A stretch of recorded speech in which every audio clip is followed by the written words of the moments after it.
Hello बच्चों, हम आपको मज़ेदार कहानियाँ सुनाने वाले हैं। उससे पहले हमारे इस चैनल को सब्सक्राइब करें ले और लाइक कर लें और कहानी सुनाएं। बहुत समय पहले की बात है। एक छोटे से गांव में एक बच्चा रहता था। उसका नाम विक्रम था और उसमें एक विशेष रहस्यमय शक्ति थी। विक्रम को अपनी शक्ति के बारे में ज्यादा पता नहीं था, लेकिन वह बहुत ही साहसी और उत्साही बच्चा था।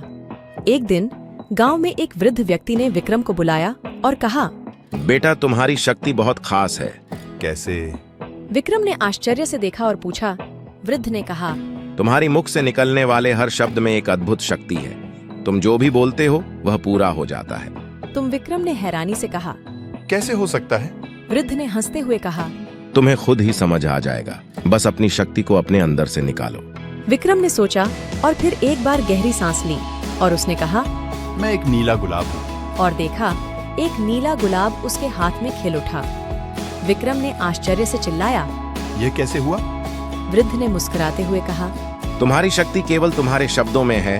विक्रम ने समझा कि यह बहुत ही विचित्र है, लेकिन उसने दिल से ठान लिया कि वह इस शक्ति का सही उपयोग करेगा। विक्रम ने गांव के लोगों की मदद करना शुरू किया।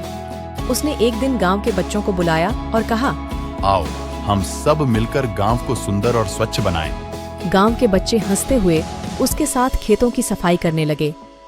विक्रम ने फिर कहा, मैं चाहता हूं कि यहाँ हर घर में हरियाली हो। और देखो, हर घर में हरियाली फूलने लगी। गांव बहुत ही सुंदर और हरित बन गया। एक दिन गांव में एक अनजान व्यक्ति आया और विक्रम से पूछा, तुम्हारी इस शक्ति का उपयोग कैसे हो रहा है? विक्रम ने कहा। वह अनजान व्यक्ति मुस्कुराया और उसने कहा, तुम बहुत बड़े हृदय से सबकी मदद कर रहे हो। मैं इसे सिर्फ अच्छे कारणों के लिए ही इस्तेमाल करता हूँ। हर इंसान की एक खासियत होती है, हमें उसे सही दिशा में प्रयोग करना चाहिए। अब तक विक्रम ने गांव को सुंदर और समृद्धि से भरा बना दिया था, लेकिन एक दिन गांव में अचानक एक बड़ा आंधी आया।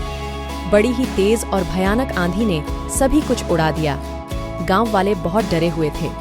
विक्रम ने भी देखा और फिर अपनी शक्ति का उपयोग करते हुए कहा, मैं चाहता हूं कि ये आंधी ठहरे और हमारे गांव को छोड़े। और देखो, आंधी ठहर गई। गांव वाले हैरान होकर उसके पास गए और पूछे, तुमने कैसे किया? विक्रम ने हंसते हुए कहा, मैंने ये कहा, आंधी ठहर जा। और देखो, आंधी ने ठहर जाने का एहसास किया। गांव वाले ने विक्रम की महात्मा गांधी की तरह शक्ति का उपयोग देखा और उसे गांव का नेता बना दिया। उसकी मेहनत और उनके शब्दों में छुपी शक्ति ने गांव को सुरक्षित और समृद्धि से भरा बना दिया।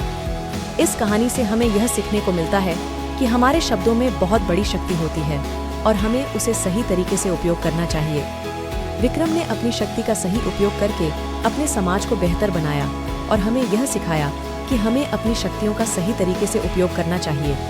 और इसी तरह से विक्रम ने अपने गांव को सशक्त बना दिया और एक अद्वितीय कहानी बन गई। इसका सबसे महत्वपूर्ण सीख यह है कि हमें अपनी शक्तियों का सही तरीके से उपयोग करना चाहिए और उसे समाज के हित में लगाना चाहिए। इसी तरह से विक्रम की अद्वितीय और मानवता के लिए प्रेरणादायक कहानी समाप्त होती है।